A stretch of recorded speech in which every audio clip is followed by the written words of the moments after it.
오라, 너희 목마른 자들아, 물로 나아오라. 돈 없는 자도 오라. 너희는 와서 사 먹되 돈 없이 값 없이 와서 포도주와 젖을 사라. 너희가 어찌하여 양식이 아닌 것을 위하여 은을 달아주며 배부르게 하지 못할 것을 위하여 수고하느냐. 내게 듣고 들을지어다. 그리하면 너희가 좋은 것을 먹을 것이며 너희 자신들이 기름진 것으로 즐거움을 얻으리라. 너희는 귀를 기울이고 내게로 나와 들으라. 그리하면 너희의 영혼이 살리라. 내가 너희를 위하여 영원한 언약을 맺으리니 곧 다윗에게 허락한 확실한 은혜이니라. 보라, 내가 그를 만민에게 증인으로 세웠고 만민의 인도자와 명령자로 삼았느니 보라, 내가 알지 못하는 나라를 내가 부를 것이며 너를 알지 못하는 나라가 내게로 달려올 것은 여호와 내 하나님 곧 이스라엘의 거룩하신 이로 말미암음이니라. 이는 그가 너를 영화롭게 하였느니라. 너희는 여호와를 만날 만한 때에 찾으라. 가까이 계실 때에 그를 부르라. 악인은 그의 길을, 불의한 자는 그의 생각을 버리고 여호와께로 돌아오라. 그리하면 그가 긍휼히 여기시리라. 우리 하나님께로 돌아오라. 그가 너그럽게 용서하시리라. 이는 내 생각이 너희의 생각과 다르며 내 길은 너희의 길과 다름이니라. 여호와의 말씀이니라.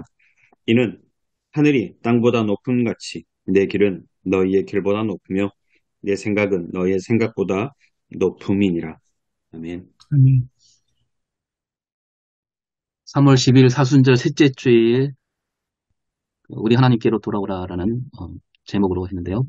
본문은 이사야 55장 1절에서 9절입니다. 먼저 주석에서 역사적 문학적 상황을 보면 이 이사야 말씀은 포로 시대에 신앙 공동체에게 주시는 말씀이었고 이 55장은 49장부터 시작되는데 회복 예언의 그 종결부 말씀이었다라고 하면서 용서와 위로를 선포하신 말씀이고 뭐 다른 모든 말씀이 마찬가지지만 이 말씀은 오늘 우리에게 주신 말씀이기도 하다라고 얘기하고 있습니다.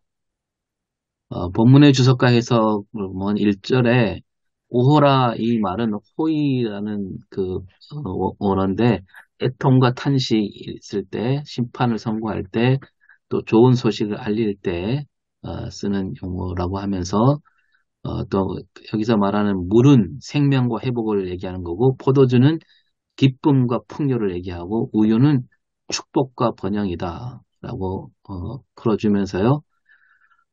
양식 아닌 것, 또 배부르게 하지 못할 것이 뭐냐? 그것은 잘못된 신앙과 삶을 얘기하는 것이고 생존과 성공의 마음을 빼앗긴 사람들을 얘기하는 것입니다. 그리고 이제 듣고 들을지어다. 하나님 말씀을 들어야 된다는 것을 아주 강조하는 용법으로 쓰인 어구라고 얘기하고 있습니다. 2절에서는 영혼이란 말이 나오는데 영혼은 네페시이고 살아있는 존재를 가리키는 말이고 전인으로서의 인간을 가리키는 말입니다. 그러니까 뭔가 영혼을 따로 떼어놓고 얘기하는 게 아니라 여기서 말하는 영혼은 인간 전인 전체 인간을 가리키는 전인으로서의 인간을 가리키는 말이다. 그래서 영혼이 살리라 이 말은 삶 전체를 회복시킨다는 그런 뜻으로 봐야 한다는 거죠. 3절에서 메즈리니 에크르타는 반드시 맺는다는 뜻이 있고 은혜라는 헤세드인데 여기는 변함없는 사랑, 헌신을 얘기하고 있다. 그리고 5절에서 이스라엘은 배반하였지만 하나님께서는 영광스러운 앞날을 약속하신다는 말씀이고 6절은 찾고 부르라고 했는데 그냥 찾고 부르는 것이 아니라 여호와를 만날 만한 때에 찾고 불러야 된다. 지금이 그때다라는 것이고 아무도 우리가 찾을 수 없는 하나님이지만 쉽게 발견되기 어려운 하나님이지만 그러나 찾으면 발견되는 하나님이다. 이런 뜻을 담고 있다라는 거죠. 7절에서 긍휼히 여기다는 리함이란 언어인데 이 모성애를 가리키고 조건 없는 보호를 얘기하고 불쌍히 여긴다는 뜻입니다. 하나님이 그렇게 이스라엘을 여긴다는 것이고 8절 9절에서 하나님은 인간이 상상도 할 수 없으리만치 그 생각이 높으신 분이고 말로 다할 수 없는 긍휼의 하나님이고 그리고 이 모든 주시는 말씀은 다 사람이 하는 말이 아니라 하나님이 주신 말씀이다. 라고 풀어주고 있습니다. 신학적 메시지와 설교 주제를 보면 첫 번째, 인생의 목마름을 해결해 주신 하나님. 목마름은 고통 중에 가장 큰 고통이다. 생명과 연결되는 고통이고 갈급하고 굶주린 사람에게 생명의 물을 주시며 여호와 하나님 자신이 생수의 근원이다. 그리고 어, 덧붙여서 신약으로 넘어오면 예수 그리스도가 그 목마름을 근본적으로 또 궁극적으로 해결하는 생명의 물이다. 두 번째는 만남을 허락하신 하나님. 하나님은 인간이 결코 가까이 할 수는 없는 분이고 죄를 심판하시는 엄한 분인데 그러나 죄인을 불쌍히 여기시며 그냥 버려두지 않는 분이고 하나님은 임마누엘 하나님이고 결코 포기하지 않고 우리에게 찾아오신 하나님이다. 그래서 하나님을 찾고 부르짖는 사람이라면 누구에게나 그 만남이 허락되는데 그러나 허락하실 때가 있으니 늦기 전에 찾아라. 이렇게 정리하고요. 세 번째로 이 은혜와 긍휼이 많으신 하나님. 하나님 사랑은 은혜다. 앞에도 헤세드 얘기했는데 하나님 사랑은 변함없는 사랑이고 또 하나님은 긍휼의 하나님이다. 하나님은 누구라도 어떤 형편에 있든지 과거나 형제가 어떠하든지 간에 하나님께 돌아오면 그 크신 사랑으로 용서하시고 치유하시고 은혜를 베푸신다. 이렇게 세 가지 주제로 얘기하고 있습니다. 명재미 목사님이 설교한 것을 간추렸는데요. 서두에 권선징악이 이루어지지 않는 현실을 보면서 하나님 존재를 부정한 사람들이 있다.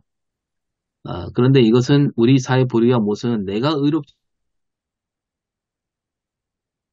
못하기 때문이 아닌가 이렇게 물으면서 이사야 선지자는 하나님을 떠난 세대에게 돌아오라고 외쳤다.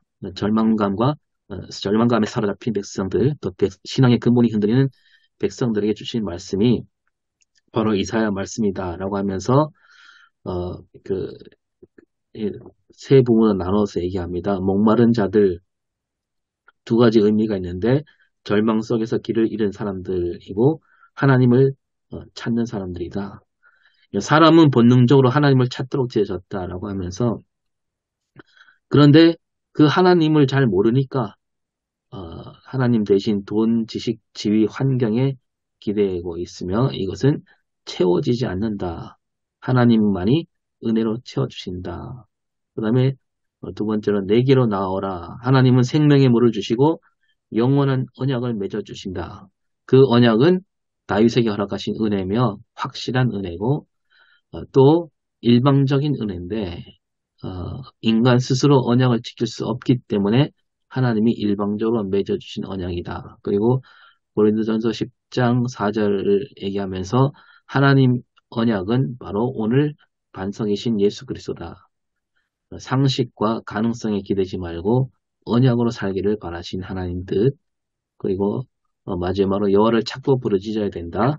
여호와를 만나려면 때를 알아야 되고 누구에게는 열려 있지만 또 한정된 때가 있고 그러면서 누가복음 13장 얘기하면서요. 두 가지 빌라도가 한 일과 실로암 망대 사건 얘기하면서 사람들은 그 일을 통해서 죄가 많아서 사람이 죽었다라고 하지만 예수님은 회개하지 않으면 망한다.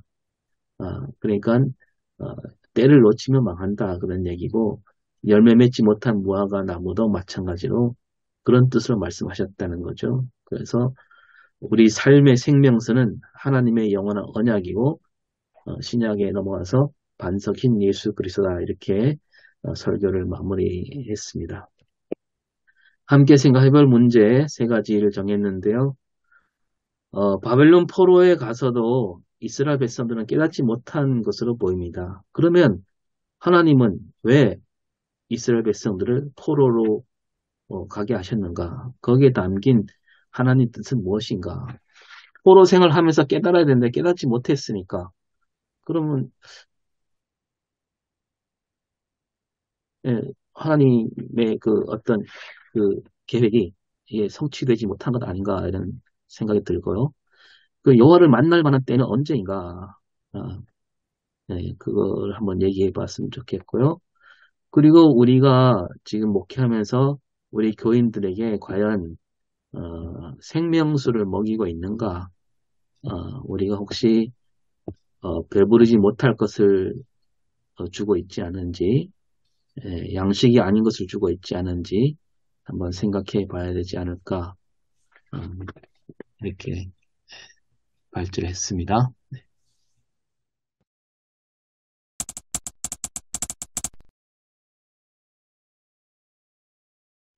그 구약 성경에는 다 그게 바벨론 포로로 가는 게 이스라엘 백성들이 죄를 지어서 끌려간 거잖아요. 근데 그 심판으로서 끌려간 건데, 근데 그 심판이 심판으로 끝난다는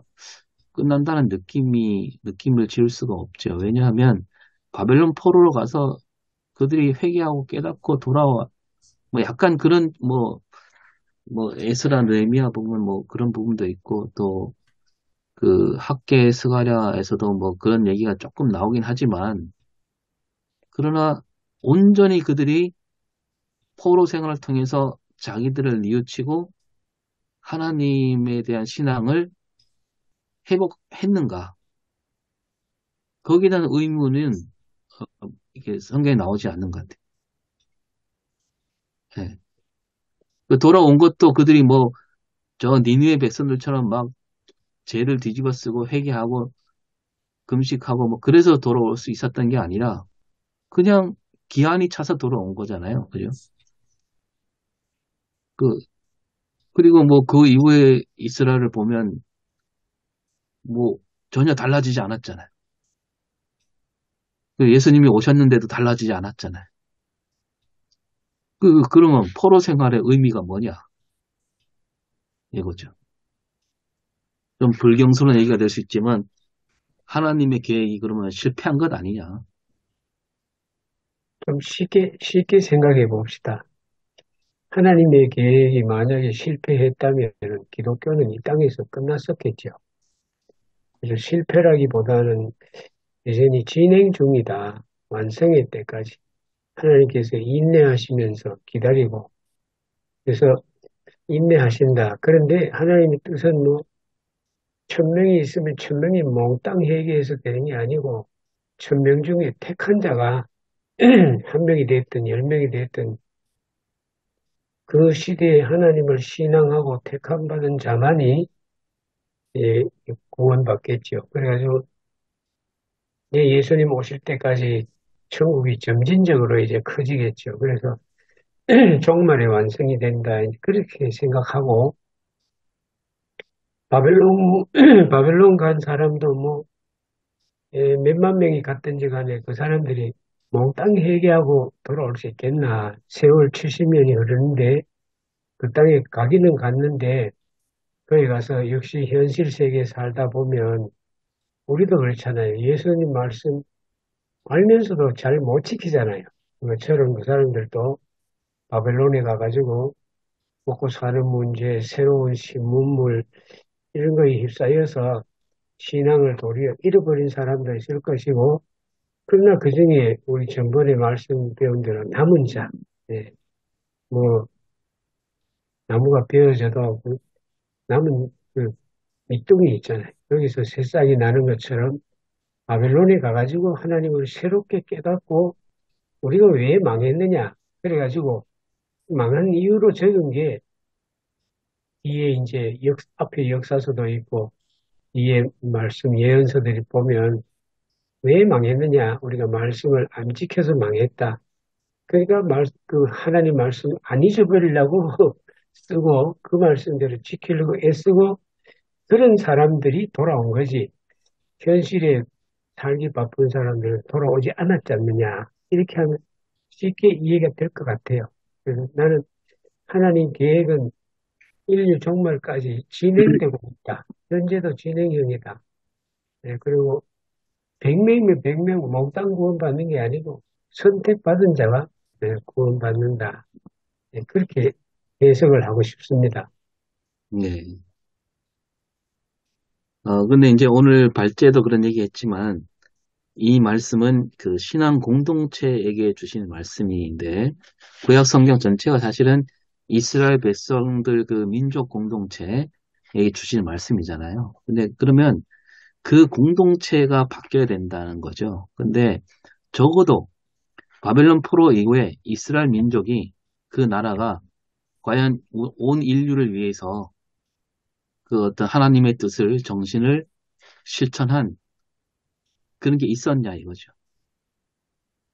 공동체로서. 이스라엘 공동체로서는 인류에게 아무 도움이 안 됐고 복음적으로 하지도 않았고 오히려 더 해를 끼쳤죠.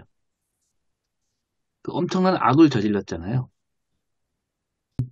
바벨론에서 돌아왔던 그 무리들, 그 돌아왔다는 그 자체가 하나의 회개로 볼 수 있지 않을까 그렇게 생각이 됩니다. 그 70년 동안 그 바벨론에서 살면서 이루었던 뭐 재산도 있을 거고 사회적 지위와 관계들 다 있을 건데 그걸 포기하고 다시 시작하기 위해서 이스라엘 땅으로 돌아온다는 것, 그런 결단하고, 그리고 그 길이 뭐 오늘날처럼 뭐 교통도 편하고 이제 안전하게 올 수 있는 것이 아니고 뭐 중간에 강도와 도적들이 많은 그런, 어떻게 보면 모험을 해야 되는 그런 여행길을 각오하고 돌아왔다는 것 자체가 하나 회개, 하나님께 돌아온 회개의 행동이 아닐까 그렇게 생각이 듭니다. 그리고 그들이 와서 새롭게 이제 폐허가 된 예루살렘에 성전을 짓고 그렇게 신앙 공동체로서 이어가는 모습을 보면서 또 하나의 이제 새로운 이스라엘이라고 하긴 좀 그런데 남은, 아까 말씀하셨던 남은 자가 공동체가 아닐까 싶습니다. 그러니까 바벨론에 남았던 사람들은 그 뒤 역사적으로 크게 뭐 성경에 대두되고 하지 않지 않습니까? 돌아왔던 그 사람들 중에 다시 신앙의 이야기가 언급이 되고 그들이 신앙 생활을 하면서도 잘한 것도 있고 못한 것도 있고 돌아와서 집은 지었지만 성전 건축에 어려움을 박해를 받으니까 어쩔 수 없이 중단하고 하는 그런 성경의 이야기가 쭉 이어져 가는 것을 볼 때 그 무리가 어떻게 보면 성경에서 쭉 이어가는 신앙 공동체, 새로워진 신앙 공동체, 회개한 공동체 이야기가 아닐까 그렇게 생각이 들기도 합니다. 뭐 부분적으로는 그렇게 볼 수 있는데 그 포로기 이후 선지자 그 예언서들 보면 그런 그 분위기는 별로 찾아볼 수 없다는 거죠. 이 사람들이 돌아와서 회개하고 신앙을 회복하고 야 정말 이제 정말 새로운 이스라엘이 되었구나. 그래서 막 하나님을 찬양하고 뭔가 희망과 소망을 갖고 가지면서 구약 시대가 끝나고 이렇게 신앙이 이어진 게 아니라 그 포로 이게 이후에 모든 예언자들이 다 오히려 그들을 질책하면서 잘못됐다 그러면서 예, 그렇게 끝나잖아요. 그런 거 봤을 때 좀 그렇다는 거죠. 예수님 시대 와서는 아주 그냥 최악으로 치달았잖아요. 이스라엘 민족이 완전히 엉망이 돼버렸잖아요. 뭐 메시아 왕국을 꿈꿨지만 그 메시아 왕국은 뭐 예수님이 말씀하신 뜻과도 거리가 멀 뿐더러 그건 뭐 당연한 거고 오히려 그 포로기 이후에 선지자들이 했던 뭐 그 전에 선지자들이 외쳤던 그 하나님 나라하고도 거리가 멀지 않습니까? 전혀 다른 나라를 꿈꾸잖아요. 그 유대인들이 생각하는 나라하고 신약 성경에 우리가 지금 꿈꾸는 하나님 나라하고는 차원이 틀립니다. 유대인들은 지금도 예수님 부정하니까 지금 우리 눈으로 유대인에 갖다 대고 신약을 갖다 대고 자로 재는다면 자 자체가 적용이 안 되는 자입니다. 그래서 여전히 유대인들은 구약에 머물러 있고 바울의 말처럼 그들이 복음을 거부했기 때문에 오히려 하나님의 계획이 소망 없던 이방인이라고 갔다 그랬잖아요. 그래서 우리가 지금 예수 믿는 거고 우리 자신을 보면 옛날로 말하면 이방인 저 개처럼 취급받던 이방인인데 이스라엘 사람보다 먼저 예수님을 믿고 구원 얻었다는 이 믿음 가지고 사는 것 자체가 나는 하나님의 뜻이 이루어져 간다. 그렇게 보여집니다. 그 강목사 말씀이 제가 저도 그렇게 믿죠. 하나님 뜻은 이루어지는데 제가 한 얘기는 적어도 유대인들에게는 하나님 뜻이 이루어지지 않았다는 거죠. 하나님이 그렇게 수고를 하셨는데, 예? 그리고 채찍도 들어서 이렇게 혼을 내셨는데도 그들은 바뀌지 않고, 결국은 오늘에 와서는 이 유대인들 공동체가 우리 세계를 위협하고 있잖아요. 그들이 세계 곳곳에 흩어져 갖고 돈은 많이 벌었지만, 뭐 로키드 마틴이나 이런 무기 회사들 다 유대인들 회사고, 그들이 만든 회사고, 지금 뭐 전쟁 같은 거도 사실 다 뒤에서 그 돈 많은 유대인들이 무기 소비를 위한 책략이 아닙니까? 툭하면 또 중동에서 전쟁 일으키고 이게 무슨 그러니까 그 하나님 뜻이 처음에 유대인들을 향해서 있었는데 유대인들에게 향하신 하나님 뜻은 결국은 이루어지지 않았다. 그게 이제 그들한테는 이루어지지 않았고 이제 다른 목사님 말씀대로 그들이 생각하는 이방인들에게 오히려 하나님 뜻이 이루어져 가고 있다고 저도 믿고 있습니다. 목사님 말씀처럼 정말 유대인들이 아직도 예수님 거부하고 구약만 붙들고 있는 것, 이건 뭐 이 한두 해도 아니고 한두 사람 힘으로 해결될 것도 아니고 결국은 하나님께서 복음이 지금 복음이 동진, 우리 아시아에 볼 때는 복음의 서진이 되는데 이건 복음이 나중에 출발했던 이스라엘로 들어가는 그 역사가 이루어져 봐야 알지 않겠나 기대하고 있습니다.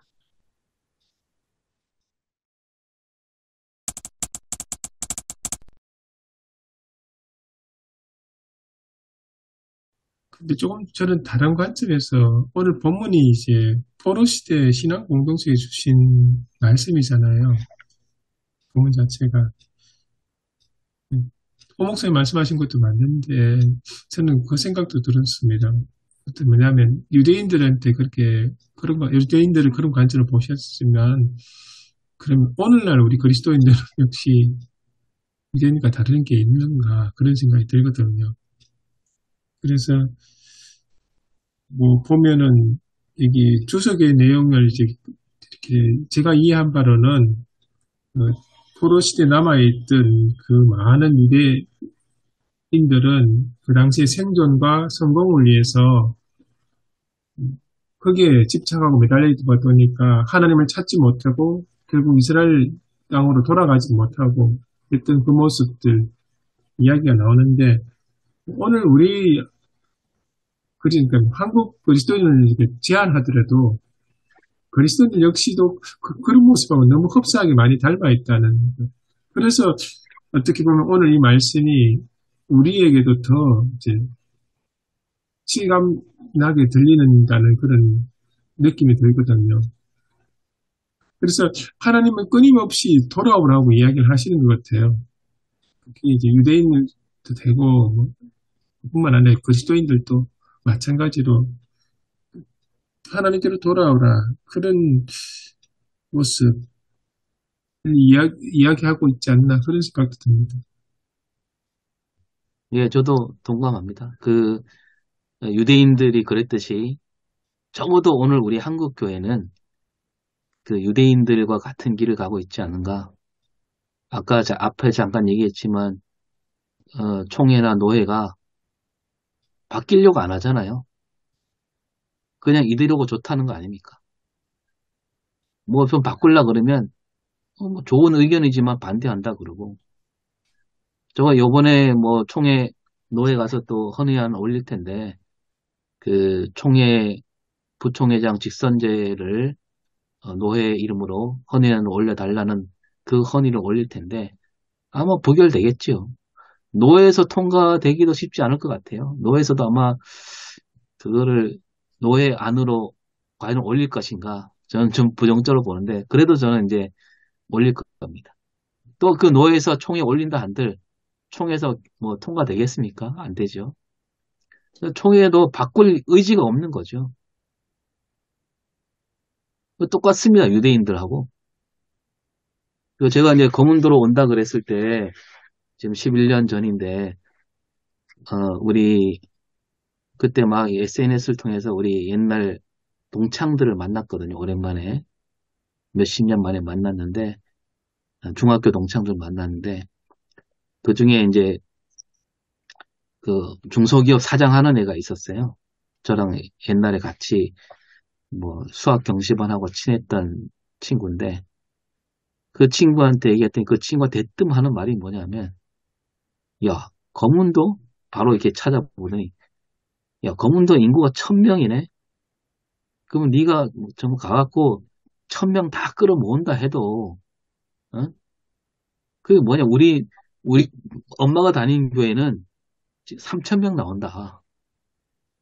네가 다 끌어모아도 그 교회 목사는 우리보다 나이가 젊던데 그 젊은 목사보다 너는 어, 그 성공 못한다. 1000명 끌어모으고 뭐 할 거냐. 이렇게 얘기하는 거예요. 걔는 저를 걱정해주는 마음에서 하는 거지만 그게 사람들에게 비친 우리 한국교회 모습 아니에요. 예? 교회 성공도 그렇게 바라보는 거죠. 네. 지금 우리 한국교회 현실이 그래요. 왜 그 신학생들이 박사학까지 왜 받으려고 애를 씁니까? 박사학위 받아갖고 저 이름 없는 데 가려고 하는 사람이 한 명이라도 있습니까? 예? 박사학위 받아갖고 그래도 이름이 있는 교회 가려고 박사학위 받는 거지. 똑같은 길을 가고 있지 않은가. 그런 회의감. 과연 한국 교회는 정말 살아있는가. 오 목사님 말씀하신 거 들으면서 생각나는 거는 그 오늘 본문과 주석에도 하나님에 대한 목마름 이야기가 나오지 않습니까? 그래서 한국교회 오늘날 한국교회에 대해서 오늘날 그리스도인들에게 그런 간절한 하나님에 대한 갈망 같은 것, 목마름 같은 게 있을까, 있는가 그런 생각이 조금 들거든요. 교회 안에서 다 이야기된 내용들이나 이렇게 말하는 것들을 들으면서 과연 그런 게 있는가? 오히려 현실에 더 이제 생존과 성공에 더 이렇게 푹 빠져 있는 듯한 느낌. 그래서 그런 면에서 그럼 이걸 어떻게 해야 될까 그런 생각도 들고요. 그 갈망만 있다면 하나님을 찾지 않을까요? 그런 생각이 듭니다.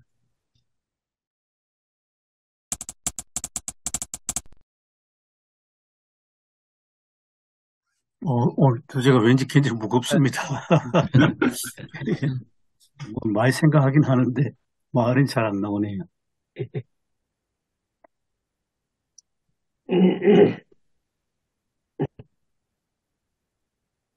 제가 너무 과격하게 얘기해서 말문을 닫게 만든. 아이, 그런 건 아닙니다.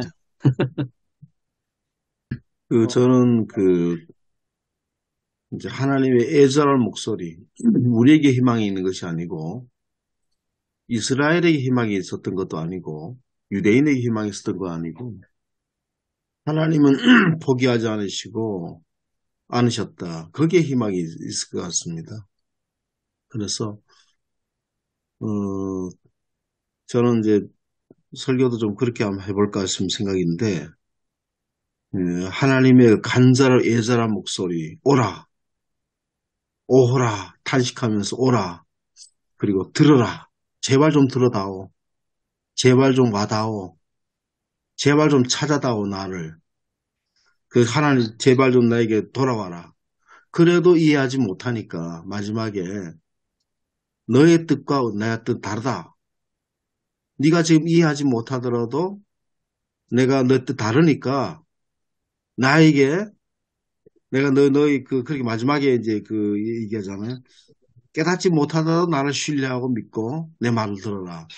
이런 간절한 목소리가 뭐 여기에 담긴 것 같습니다. 그래서 우리는 하나님의 찾으시고 부르시는 간절한 목소리를 우리가 한번 귀를 기울여야 되지 않겠나 그래 보거든요. 그래서 뭐 옛날이나 그렇습니다. 저희들 목회 초기에도 마찬가지고 지금도 마찬가지고 인간적으로 보면은 그 절망이죠. 인간적으로. 저희들이 제가 신학생 시절에는 심지어는 한국교회 희망이 없다. 그렇게 얘기를 했었습니다. 제가 어떤 장로님, 특히 농민운동 하시는 분들 같은 경우는 한국교회 희망이 없다. 그렇게 얘기를 했거든요. 그리고 그 젊은 사람들이 그 얘기를 많이 받아들여서 교회를 다 떠나갔어요. 그 사람들이. 굉장히 존경했던 분이거든요. 사람들이. 그래서 이제 우리 이성에는 김아무개 장로님이십니다. 우리 이묵 교수님 농민운동 했던 너무 잘 아는 그 장로님인데 제가 그런 말씀을 드렸어요. 그래서 장로님은 교회를 사랑하는 마음으로 그런 말씀 하시겠지만 젊은 사람들 있는 그대로 그걸 받아들인다. 그래서 거기 밑에서 따르던 분들이 다 교회를 다 떠났어요. 그래서 저는 우리에게 희망이 옛날이나 지금이 똑같은 상황입니다. 그때도 마찬가지고 지금도 마찬가지고 인간에게는 희망이 있었던 적이 없었다. 인간적인 교회는 희망이 있었는데 결국 오늘 저는 강 목사님의 동의합니다. 그것들이 우리가 희망이 없는 우리가 절망이다 이렇게 얘기할 게 아니라 그 속에서 희망을 우리가 찾아가야 된다 봅니다. 저도 이제 청년 때나 젊었을 때는 정말 그런 얘기를 많이 했었습니다. 강단에 수없이 절망적인 얘기들 이런 얘기 했었는데 요즘에는 많이 좀 달라졌습니다. 그래서 그렇지만 총회도 저도 총회도 일을 했었지만 들어가 보면 겉은 그런 같은데 그런 사람들은 그런 사람들이고요. 그 안에는 신실한 사람들이 너무 많다. 제가 이제 영락교회하고 94년도에 그전까지 대형교회에 대한 개념 부정적 인식이 강했었습니다. 대형교회는 다 타락했다. 대형교회는 다 그랬다. 그런데 이제 영락교 직거래를 거의 20년 했었거든 하면서 거기에서도 수없이 벌어지는 일은 많은 건 있지만 그 밑에 물들은 그래도 순수하고 정말 권사님이나 분들이 교회를 아끼고 사랑하는 분들이 너무 많더라. 우리가 발견하지 못해서 그렇지. 그러니까 숨겨둔 7천 명이 있다는 거죠. 그래서 이제 그런 걸 보면 겉으로 드러난 현상을 보면 절망적이지만 한국 교회에서는 진짜 순수하고 그런 분들이 그래서 제가 반성하고 회개했습니다. 그래서 겉만 봐서 그렇구나 그렇게 생각했거든요. 그래서 옛날이나 지금이나 똑같은 현상이지만 오늘 우리가 중요하다. 내가 중요하다. 그렇게 봅니다. 저는 그죠? 우리 목사님들 의견에 동감하면서 일절에 그죠? 모든 일절에 아마 문제와 회복이 같이 있다 이렇게 봅니다. 그 일절에 보니까 너희 목마른 자들 하나님은 이미 우리의 상황, 이스라엘 상황을 목마른 자들, 절망적인 상황을 이렇게 보고 있고 그러면서 절망만 선포하는 것이 아니라 물러나오라. 이 물러나오라는 것은 전적인 하나님의 은혜죠. 인간의 너희들이 잘해서 이스라엘 백성들이 바벨론에서 깨닫고 안 깨닫고 그건 두 번째 문제고 하나님께 초청이죠. 그래서 그걸 이제 디안을 너희는 내게 듣고 들을지어다. 여러분 그래서 우리는 문제와 회복이 같이 있다고 보고요. 1절에서 그러면은 이제 2절 이하에 보니까 내게 듣고 결국은 하나님께 초청이죠. 우리는 힘들고 무능하고 할 수 없지만서도 하나님 지금도 여전히 하나님의 소리를 듣는 자에게 하나님은 오히려 초청해 주시지 않나 그런 차원에서 접근하면 좀 설교하기가 좀 낫지 않나 그렇게 봅니다. 그런데요, 지금 선 목사님하고 유재록 목사님 말씀하신 건 좀 보탤 이야기가 있는 것 같습니다. 제가 공부한 대로 독일 교회 상황인데요. 그 19세기 초반에 독일은 보면, 이제 기독교는 너무 오래돼가지고 이제 낡은 종교가 이제 되는데, 그 중요한 과정은 이제 막 자연과학자들이 나오기 시작을 하고, 뭐, 우주의 어떤 움직이는 만유, 뭐, 법칙 같은 거 물리학을 소개를 하고, 그래 되니까 뭔가 교회 다니는 사람들은 이제 시대에 뒤떨어진 낡고 캐캐묵은 그런 사람처럼 보이고, 근데 교회는 그걸 또 개편할 생각도 안 하고 수백 년 동안 해오던 이제 교리 교육에 치중하고, 그런 이제 교회가 굉장히 어려운 상황이고, 그다음에 경제적으로도 굉장히 가난하고 어려워가지고 19세기 초반에 독일 사람들이 미국으로 이민을 엄청 많이 가거든요. 그 중에서도 이제 시카고 쪽으로. 그러니까 사람들이 막 이제 배고픔을 이기지 못해서 이제 독일을 탈출하는 대탈출 시기가 또 19세기 초반이고, 그래서 그런 상황에서 이제 정치도 이제 프랑스 혁명을 통해서 뭔가 새로운 세상이 오나 기대했는데 독일은 다시 왕정으로 복구가 돼버렸거든요. 옛날 보수 회기로. 그러니까 뭐 어디를 돌아봐도 정치적으로도 희망도 없고 교회도 희망이 없고 경제적으로 너무 어렵고, 그런 상황에서 30대에 이 한 목사님이 시골 교회에 목회하러 갔는데, 그 교회에 교인들이 다 어려운 가운데서 한 젊은 이제 막 10대 소녀가 집에 먹을 게 없어가지고 우유 살 어떤 동전 하나 있으면 좋겠다. 그렇게 갈망하다가 그만 귀신이 들어버렸어요. 이게 이제 유명한 이야기입니다. 귀신이 들었어요.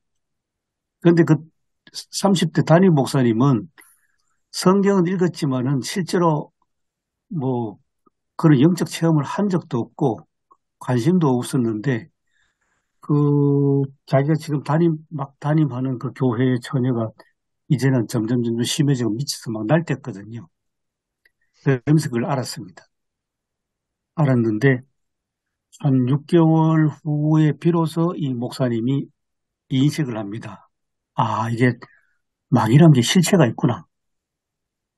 그래가지고 그때부터 비로소 기도를 하기 시작합니다.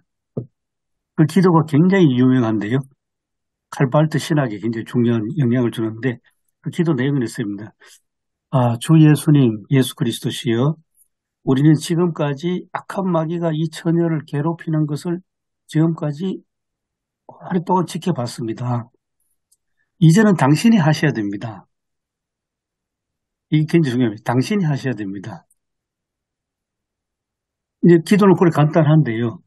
그러면서 이제부터는 확 달라진 게 그 소위 영적 싸움인데, 그 싸움이 이 목사님이 자기 목회자로서 가긴 가지만은 이제부터 싸움의 이 주체가 바뀌는 게 예수 그리스도와 악한 마귀의 싸움이 되어버렸습니다.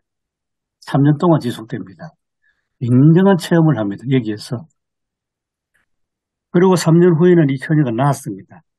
나았는데 그 순간에 그 이 미친 처녀를 돌보던 그 사촌이 외치는 외마디가 있었는데, 예수 이겼네. 이랬습니다. 예수 이겼네. 그 예수 이겼네가 이 30대 목사님의 평생 목회 좌우명이 되었습니다. 근데 이거를 한 7, 80년 후에 칼 발트가, 한 7, 80년이 뭐야? 거의 한 100년쯤 후에 칼 발트가 신학적으로 해석을 했는데요. 그 해석이 천 목사님 말씀하고 거의 내용이 같습니다.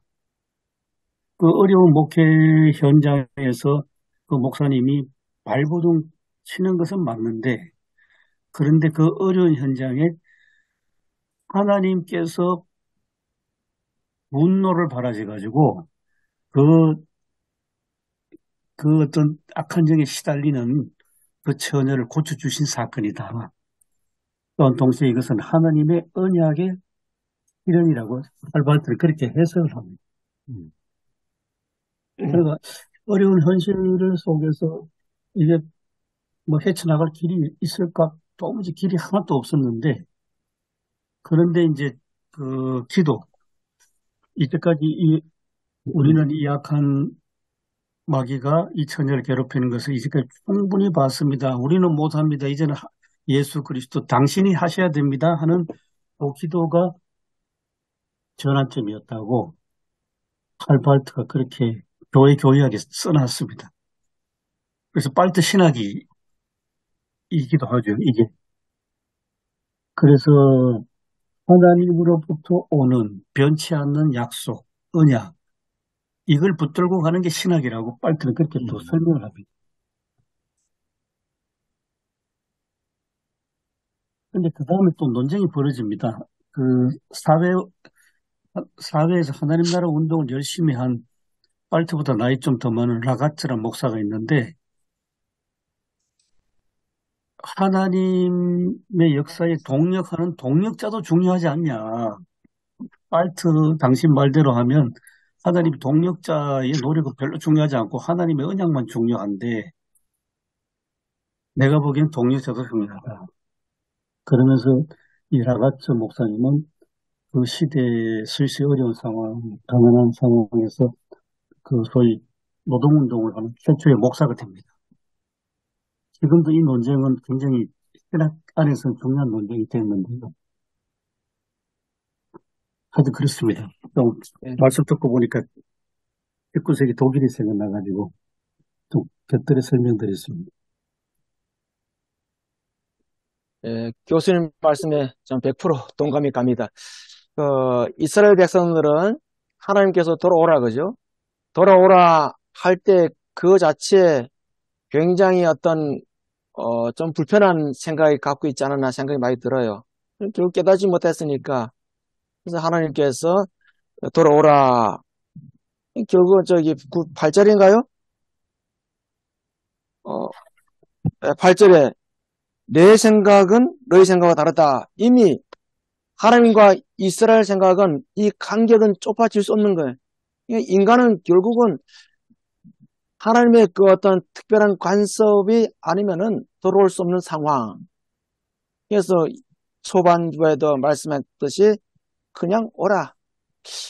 하나님의 어떤 긍휼, 이 부분을 조금 더 고민을 해야 되지 않나 그런 생각이 많이 듭니다. 예, 맞습니다. 예. 긍휼하시. 예.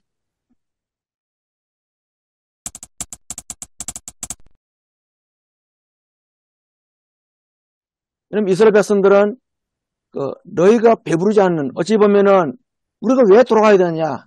이 바벨론에서 좋은 문화, 좋은 이 혜택을 누리는데, 아까 우리 오 목사님 말씀한 대로 많은 사람들이 도시로 이 바벨론이 주는 문화가 더 그들한테는 더 달콤하고 하나님께 돌아오라 한 자체가 굉장히 어떤 거북하지 않았나. 그렇다면은 오늘날에도 이 말씀은 참 우리에게, 목회자에게 또 성도에게 비록 시대적인 어떤 2500년 차이는 있지만서도 굉장히 도전을 많이 준다 생각 들어요. 근데 저는 좀 빗나가는 이야기 되겠습니다만은, 이 말씀을 보면서 좀 생각이 많이 드는데, 요즘 바벨론 문화가 주는 게, 옛날에는 서울과 대도시에 국한되어 있었는데, 요새는 저기 농촌 가도 늘 바벨론 문화에 심취하고 거기를 떠날 생각을 안 하는구나 느낀 게, 저 영주에 가지 않습니까? 그럼 뭐 서울에도 자동차가 점점 커지는데 영주도 점점 자동차가 많아지기도 하고 커지기도 하고, 그걸 보면서 야, 다들 이제는 뭐 농촌 생활이 아니라 어느 농촌 사람들도 서울 생활을 그냥 그대로 다 하고 있구나, 그런 생각이 들거든요. 맞는지 틀린지 모르겠습니다만. 똑같습니다. 예. 우리 교수님 말씀을 좀, 이게, 우리 영주에 생각하는데, 제가 있는 곳이 영주 구도시고요. 또 또 영주의 그 강 건너 신도시 택지인데 많은 사람들이 야, 그 영주에 보면 그 더리브 아파트 있거든요. 우리도 저 더리브에 갔으면 좋겠다. 사람들이 우스갯소리로 이제 농담 반 진담만 하는데 벌써 뭐 그 문화가 이 커피도 그죠? 보니까 택지, 영주의 어떤 신도시 거기에 그 커피점이 굉장히 많더라 보니까요. 오히려 영주 그 도시는 공동화되고 그 사람들이 굉장히 택지를 많이 동경을 합니다. 그래서 참 그런 차원에서 하나의 좀 하나의 바벨론, 작은 바벨론을 아마 동경하지 않나 그런 생각도 듭니다. 그래서 목사님들은 참 씁쓸하시겠다는 생각이 들었어요. 그 뭐 목사님들도 뭐 시대에 영합해가지고 막 그렇게 가버리면 별로 문제의식이 없겠는데, 이게 참 말씀대로 목회하고 살려고 하시는 목사님들은 참 씁쓸하고 허탈하시지 않을까 그런 생각 많이 듭니다. 그런, 그런 것도 있겠지만, 결국 하나님께서 이제 그 양식 아닌 것, 배부르게 하지 못하는 것, 정 목마름을 채우지 못하는 게 자국하면 갈수록 결국은 그 사람들은 더 목마르고 배고프게 된다는 거죠. 그러니까 아까처럼 뭐 총이나 노예나 자꾸 그걸 찾는 사람들 끝없이 찾거든요. 그럼 결국은 거기서는 뭐 계속해서 찾는다 할지라도 결국은 그들은 해결하지 못한다는 것입니다. 그래서 이제 뭐 그렇게 하는 사람들은 그렇게 하는 사람들대로 뭐 방관하고 그런 건 아니지만, 그러나 이제 오늘 우리가 어떻게 할 건가, 그게 이제 좀 중요하다고 생각하거든요. 그래서 오늘은 하나님께 그것이 있는데 생수의 근원이 되시고 진짜 참 양식이 하나님께 있는데 하나님께로 돌아가자라고 하는 얘기를 계속해서 지속적으로 해야 된다, 우리는. 그리고 그것을 얘기하면서 지속적으로 하나님께 양식이 있고 그분께 있다고 하는 거를 바로 우리 역할이 바로 그 역할이 아닌가 싶습니다. 네. 그러니까 제가 두 번째 질문한 게 이제 여호와를 만날 만한 때가 언제인가 했을 때 그게 지금이죠. 오늘 지금 해야 되는데 네, 그 그러니까 오늘 말씀도 여호와를 만날 만한 때를 찾으라란 말이 뭐 그 때를 잘 언제인지 알아갖고 그때 하라 그런 얘기가 아니라 지금이다 그런 뜻으로 말씀하신 걸로 저는 들리거든요. 예, 동의합니다. 맞습니다. 지금 언제나 오늘. 예.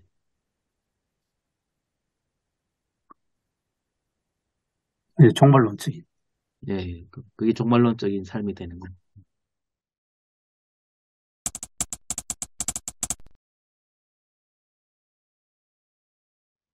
지금 그러니까 이제 전 요즘에 그걸 좀 강조를 조금 제 자신 스스로도 그렇고, 하나님의 나라를 내가 누리고 있는가 지금, 그런 더 의문이 들었었습니다. 그래서 어제도 이제 설교 시작하기 전에 그런 얘기를 좀 했거든요. 했는데 제가 목사로서 이제 뭐 은퇴하고 난 이후에 한 번이라도 내가 기쁨으로 예배한 적 있냐. 그래서 교인들한테 얘기했습니다. 그 예배는 목사에게는 굉장히 부담스러운 거다. 빨리 끝나고 싶고 빨리 하고 싶다. 이런 생각을 갖고 있다는 거죠, 목사들은. 거룩한 부담이다. 그렇게 얘기했거든요. 근데 그러면서 이제 그런 생각이 들었습니다. 교인들한테도 그런 얘기를 어제 했는데요. 정말 예배를 즐거워하고 있는가? 은퇴하고 난 다음에는 결국 강단에 설 자리가 없을 거 아니에요? 그러면 그때에 내가 한번 지금 있었을 때에 강단에 섰을 때 한 번이라도 예배를 즐거워하고 기뻐한 적 있냐? 네 스스로가 기뻐하고 좋아한 적 있느냐? 그렇게 한번 생각을 해보면 한 번도 없었다 그러면 참 부끄러운 것이다. 그렇기 때문에 내가 스스로가 부담스러운 일이긴 하지만 예배를 즐거워하고 기뻐하는 것을 의식적으로라도 기뻐하고 즐거워하는 것이 필요하다. 교인들도 그렇거든. 교인들도 이것저것 교인들도 생각할 게 많잖아요. 건강 때문에 힘들고 또 집안의 일 때문에 힘들고 자녀들 때문에 힘들고 여러 힘드는데 그러다 보니까 교회에 못 만나와 있는 것이지 기쁘고 즐겁게 예배 드려가 어렵거든요. 목사나 우리가 교인들이나 뭐 거의 똑같은 상황인데 그래서 우리가 지금 정말 즐겁게 기쁜 마음으로 우리가 억지로라도 의식적으로도 드릴 필요가 있다. 뭐 그런 얘기를 했습니다. 그래서 지금 우리가 하나님 나라를 누리지 우리가 죽고 난 다음에 하나님 나라를 누리는 것도 필요하겠지만 지금이 중요하다. 그래서 교회가 지금 우리가 하나님 나라를 만들어 가야 된다라고 하는 거를 요즘 부쩍 좀 제가 강조를 좀 많이 했습니다. 그 교회가 어느 정도 커지고 난 다음에 그때는 교회가 즐거워할 거다. 뭐 교회가 뭐 인원이 얼마가 되고 예산 얼마가 되면 그때는 곧 하나님 나라 이루어질 것 같은데 그때 되면 더 문제가 복잡해지죠. 그 목사로서 어떤 이 목사가 예배자로서 즐거움과 기쁨으로 예배를 감당하는 게 이거는 참 이거 뭐 어떻게 말하기 어려운 것 같아요. 그게 목사는 늘 부담이 있을 수밖에 없고 네, 또 그게 어떻게 보면 또 하나 뭐 또 일이 되기도 하잖아요. 그래서 목사가 즐겁기는 참 어렵지 않나 생각이 들고 이제 우리가 뭐 목사는 그렇게 못할지라도 교인들만큼은 이 예배에 와서 정말 예배 자체를 즐거움으로 받아들여야 되는데 어, 그렇게 되지 못하는 경우가 많은 것 같아요. 교인들도 뭐라자면 그 예배가 하나 어떤 도구나 수단이 되는 경향이 많잖아요. 그 예배에 와서 예배를 드려서 어, 나에게 어떤 다른 좋은 일이 생길 거다. 이런 느낌이 더 많지 않은가. 교인들의 하나님 뜻을 내가 이뤄야 되는데 지금은 아니라고 생각해요. 지금은 빨리 하나님이 내 발등에 떨어진 불을 하나님이 꺼트려 주셔서 내 형편이 빨리 나아진 다음에 내가 일단 복을 많이 받은 다음에 그 다음에 다른 사람에게 주겠다. 이런 생각이 교인들에게 너무 이렇게 많이 있지 않는가. 네. 그리고 이제 목사님들도 교인들이 그렇게 생각하니까 또 이제 그런 식으로 말씀을 전하는 경향이 많죠. 제가 세 번째 질문도 이어지는 건데, 우리가 정말 정말 그 생명수를 주고 있는가? 교인들이 달라는 걸 주려고 하는 게 아닌가? 생명수가 아니라 그 좀 이렇게 달콤한, 어? 아주 짭조름하고 단짠단짠한 그런 아주 입맛에 맞는 걸 주려고 우리가 그렇게 하고 있지 않은가라는 생각이 많이 듭니다. 교인들은 그런 거 줘야 아멘 하잖아요. 네. 생명수 주면 싱겁다 그러잖아요. 그래서 목회자들이 갖고 있는 어떤 것들이 굉장히 좀 중요하다고 생각하거든요. 그럼 저희는 대신방을 이번에 지난주에 했습니다. 나흘 동안 걸쳐가지고 했는데, 제가 대신방 얘기하면서 몇 번 얘기했었거든요. 교인들한테도. 여러분 대신방 하는데, 목사님이 와가지고 기도하니까, 그렇게 뭐 들어주셨더라. 그렇게 생각을 할 필요 없는데, 그렇게 생각보다도 예배 드리는데 주력하는 게 중요하다. 가정이 옛날에 교회였다. 가정이 교회였기 때문에 가정에서 예배 드리는 것이 중요하다. 목사님 와가지고 뭐 기도가 더 응답이 됐고, 그렇게 하는 게 그거보다도 그걸 좀 강조를 많이 했습니다. 예, 현실은 그렇죠. 현실은 이렇게 목사님 와가지고 기도하니까 이제 다급한 문제를 좀 해결해 봤으면 좋겠다 그러는데, 교회는 목사는 있는 사실을 그대로 얘기해 줘야 된다. 그러니까 오히려 자유스러워 하더라고요. 그래 얘기를 해주니까 오히려 그것 때문에 뭐 더 편안하게 예배 드릴 수 있었거든요. 그렇군요. 그래서 우리는 그 얘기를 지속적으로 교인들이 생각이 바꾸든 바꾸든 간에 우리는 지속적으로 우리가 그 얘기를 지속적으로 해줘야 한다. 뭐가 옳은지를. 단박에 그들이 필요한 것을 해결해 줄 것이 아니고 뭐가 중요하고 뭐가 옳은지를 지속적으로 얘기해 주면 뭐 근본적으로 바뀌진 않겠죠. 대신방 하면서 그 집에 필요한 어떤 말씀만 찾으면 참 찾기가 고민이지 않습니까, 목사들이? 성경에 그렇게 많지만 그 집에 딱 적합한 말씀을 찾아가지고 얘기해 준다는 거, 그게 참 예, 굉장히 힘들거든요. 네, 그것보다도 예배가 왜 중요한가, 기본적인 것들을 저는 이번에 했습니다. 그 가정에 뭐 꼭 필요하고 그런 것보다도 뭐가 중요한가, 기본적인 것들 메시지를 어떻게 보면 어떤 가정이 우리 집하고는 별로 관계가 없는데 이렇게 생각할 수 있거든요. 예, 예. 근데 저도 신방이 참 어렵더라고요. 왜냐하면 신방 가서 말씀을 전하려면 그 집이 어쨌든 잘 되기를 바라는, 예, 그렇게 그 방향으로 해야 되는데, 너무 이렇게 이게 과연 옳은 일인가 이런 생각이 들 때가 많았습니다. 성구 말씀에서 성구 찾더라도 그 집에 성구가 같다 기억나면 우리가 검색하잖아요. 예, 찾는데 앞뒤 문맥을 보면 그 말씀이 또 아닌 거예요. 그렇죠. 그 말씀은 그 집 아는데 앞뒤 문맥을 보면 그 양심상 그 말씀을 갖다가 얘기할 수 없더라고요. 예. 앞뒤는 얘기하지 말고 이제 욥기에 나온 것처럼 시작은 미약했으나 나중은 창대하리라. 그 말씀을 알고 있는데 그 말씀을 전하기가 그렇게 이게 쉽지 않더라. 저도, 뭐, 저도 서울에 있을 때는 신방을 많이 했습니다. 많이 했고, IMF 직후래 가지고 정말로 신방 가면 성경 말씀이 해줄 게 없어요. 예. 해줄 게, 그럴 경우가 많습니다. 그런데 맨날 좋은 소리만 할 수 없거든요. 어떤 데는 입에 쓴 게 오히려 약이 된다고, 예, 그렇게 뭐 위로할 말만 아니고, 왜 이렇게 주저앉고 있느냐. 오히려 좀 쓴 말도 좀 하는 게 지내고 나면 그게 약이 됩니다. 그러니까 뭐, 또 우리 마음에 맞는 거 골라 하지 말고, 그 형편에 맞는 말씀을 골라서 권면하고 하면 궁극적으로는 그게 오히려 예, 옳은 신방이 아닌가 그렇게 봅니다. 더 어려운 거는 우리가 생각한 피상적인 것하고 속에 들어있는 게 다르거든요, 또. 맞아요. 예. 그게 참 어려운 거거든요. 예. 그렇군. 예.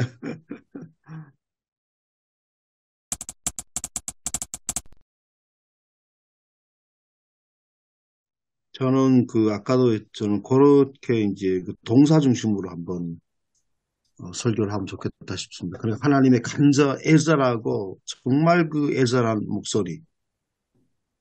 여기에 살 길이 있는데, 여기에 생수가 있는데, 하나님 편에서 본다면, 여기에 참 양식이 있는데, 이스라엘 백성이 자꾸 엉뚱한 데 찾고, 자꾸 엉뚱한 데 양식 구하고, 그러면서 방황하고, 하는 상태를 보고, 간절한 목소리를 우리가 듣자. 또 오늘날 신약시대는 예수 그리스도께 있다. 예수 그리스도께. 얼마나 답답하셨으면 아들까지 보내셨을까? 얼마나 그들이 했었으면, 아까 오 목사님 했지만, 얼마나 언덕했었으면 저들을 놔두면 죽을 텐데, 그러니까 아들까지 보내가지고, 그, 나오지 않습니까? 아들을 보내면 받아들이겠지. 그게 아버지의 마음 같습니다. 그래서 사순절에 우리가 하나님의 음성에 귀를 기울이고 주께로 돌아가자. 그분께 우리에게 생수와 참 양식이 있다. 예수 그리스도께 우리 돌아가자. 그렇게 한번 하면 어떻겠나 지금 그렇게 지금 생각하고 있습니다. 오늘 주제가 우리 하나님께 돌아오자 그거잖아요, 그죠? 그래서 저도 하나님의 초청에 응답하는 삶으로 나아가야 되지 않나. 그렇게 이제 대충 주제를 잡고 그런 주제를 갖고 말씀을 좀 준비한다면은 그럼 하나님의 초청은 우리의 부족함을 채워주는 것이다. 예, 너희 목마른 자들아 내게로 오라. 세상의 배부름, 바벨론의 배부름에 취하지 말고 하나님의 초청은 세상에 주지 못하는 것을 우리에게 채워준다 이거죠. 결국 그거는 이제 세상에 주지 못한 것을 결국 채워야 되고, 그 다음에 이제, 그럼 하나님의 초청한 우리가 너무 죄책감에 또 매이면은 하나님께 돌아갈 수 없잖아요.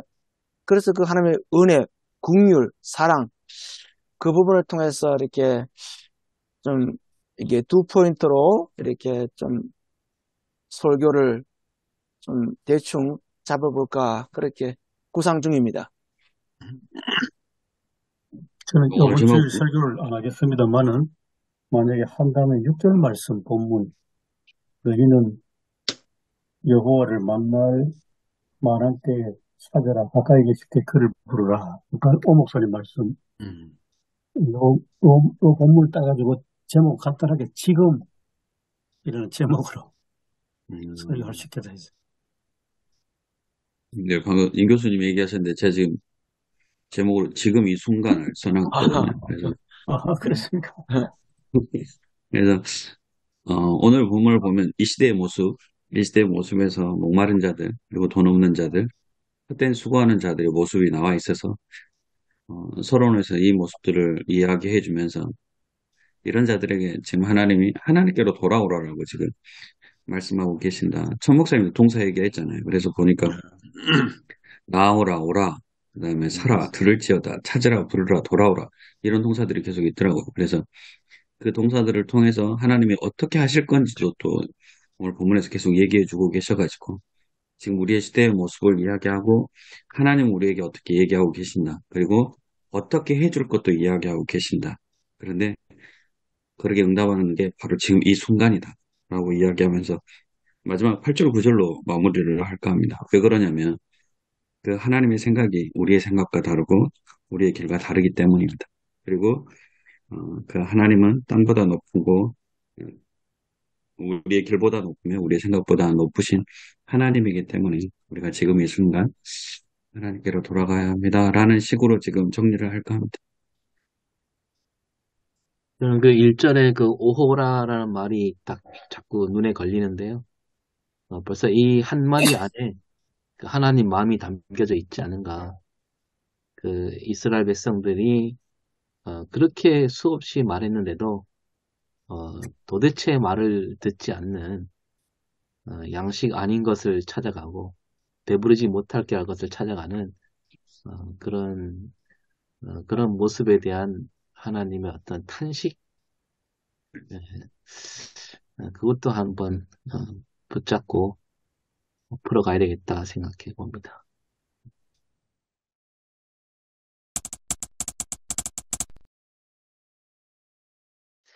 하나님 은혜를 감사드립니다. 오늘도 이른 아침에 함께 모여서 하나님 말씀을 놓고 우리가 지혜를 모아보았습니다.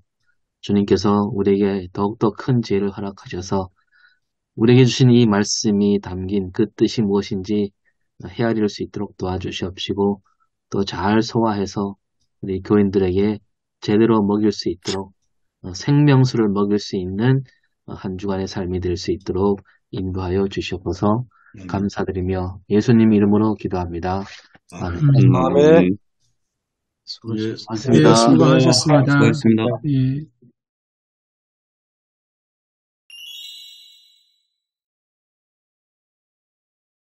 예, 저는 어제 올려드린 대로 제목을 나그네 그 서름을 넘어 이렇게 정했는데 지난주에 조한우 목사님 발제 중에 나그네 서름이란 말이 있어갖고 이걸 어떻게 써먹을까 하다가 했는데요. 잘 쓰셨어요. 예, 근데 고맙습니다. 근데 제가 지난주에 참석을 못해서 그런지 뭐 이게 영상을 보긴 했는데 이게 개념 잡기가 어렵더라고요. 그래서 되게 힘들었고 또 하나 힘든 거는 3.1절 기념사를 듣고는 제가 막 열이 받쳐갖고 이 주체가 안 돼서 또 설교 준비도 안 되고 그래서 제가 서두에 그랬어요.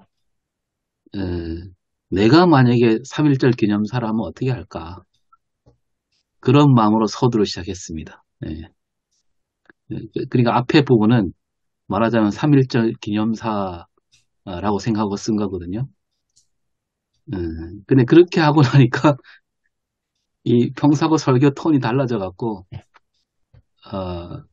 약간 이렇게 좀 이렇게 뭐랄까 산만한 설교가 돼버려서 좀 되게 그랬는데, 어쨌든 요지는, 어, 우리가 그 나그네였다는 것을 기억하라. 이것은 그, 그 나그네를 괴롭혔던 그 역사도 기억하라는 뜻이고, 그리고 또, 우리는 늘 나그네로서 살아야 된다는 그런 뜻을 담고 하나님이 말씀하셨다 하면서 그렇게, 어, 그리고 이제 율법을 주신 것은, 그런 애국과 같은 그런 나라들하고 우린 달라야 된다. 하나님을 섬기는 백성은 달라야 된다는 뜻으로 율법을 주신 거고, 그래서 이제 그런 식으로 이제 풀어서 말씀을 전했습니다.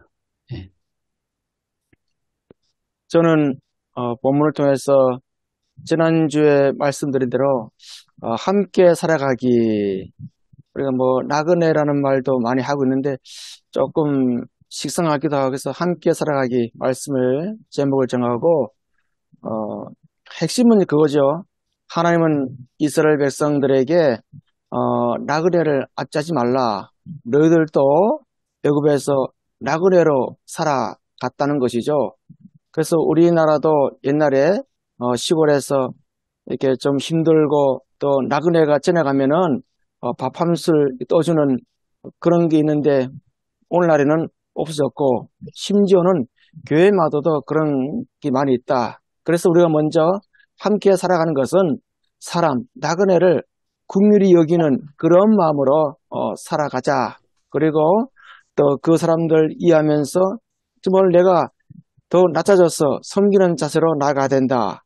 그러면서 마무리할 때는 우리가 함께 살아가는 방법은 이방인들 위해주는 그런 마음으로 살아가자. 이렇게 했는데 사실 어저께 설교할 중간쯤 하다가 몸이 안 좋아가지고 마무리를 좀 이상하게 돼버렸어요. 어저께 이 수술하고 나니까 갑자기 어저께 몸이 안 좋아가지고 설교를 조금 마무리를 제대로 하지 못하고 이렇게 말하는데 어쨌든 간에 참 생각하는 그런 시간이었다 이렇게 느껴졌습니다. 어제 전 진실된 나그네로 살아가자라고 제목으로 설교를 했거든요. 그래서 그 나그네의 특성들, 나그네는 그본 국민들과 다른 사람들이다. 그리고 나그네는 잠시 있다가 떠나는 사람들, 그리고 나그네는 약할 수밖에 없는 존재임을 얘기하면서 먼저 본문에서 이방 나그네 나오잖아요. 그래서 이방 나그네가 어떤 사람들이었고 어떻게 우리와 함께하는지, 그들을 압제하지 말고 학대하지 말아야 되는, 우리가 진실된 나그네로 살아가기 위해서는 그들을 압제하거나 학대하지 않는, 그러니까 그들과 함께하는 모습으로 살아가야 한다. 그러면서 또 애굽 땅에서 우리가 나그네였음을 기억하면서 살아가야 된다라고 설교를 했거든요. 그 애굽 땅이라는 게 어떤 땅인지 정말 그러면서 우리가 정말 나그네 같은 삶을 살기 위해서는 우리도 어, 이 세상과는 다른 존재로, 그리고 우리가 이 세상에 오래오래 살 것처럼 사는 게 아니고 잠시 있다가 가는 것처럼, 그리고 우리가 약할 수밖에 없는 존재라는 걸 항상 기억하고 우리가 하나님께 받은 은혜하고 사랑을 좀 나누면서 살자고 그렇게 설교했습니다. 저는 제목은 너희도 나그네임을 잊지 말라. 이스라엘 나그네였다라고 하는 거. 출애굽 그때의 얘기를 조금 했고요. 그 다음에 이제 너희도 나그네였음을 기억해라, 생각하라. 그리고 이제 우리 한민족들도 나그네였다, 종가 나그네였다라고 하는 거를 이제 3.1절 3.1운동 기념주의를 지켰습니다. 그래서 그걸 약간 이제 언급을 했고, 그다음 우리가 나그네임을 기억하고 살아가자. 그렇게 이제 설교를 했습니다. 그리고 이제 총회 사회봉사 주일이었고요. 그 다음 주일에 저희는 이제 튀르키예, 시리아 특별구 헌금을 하기로 했기 때문에 좀 헌금을 해야 된다고 좀 언급하고 그렇게 이제 했습니다.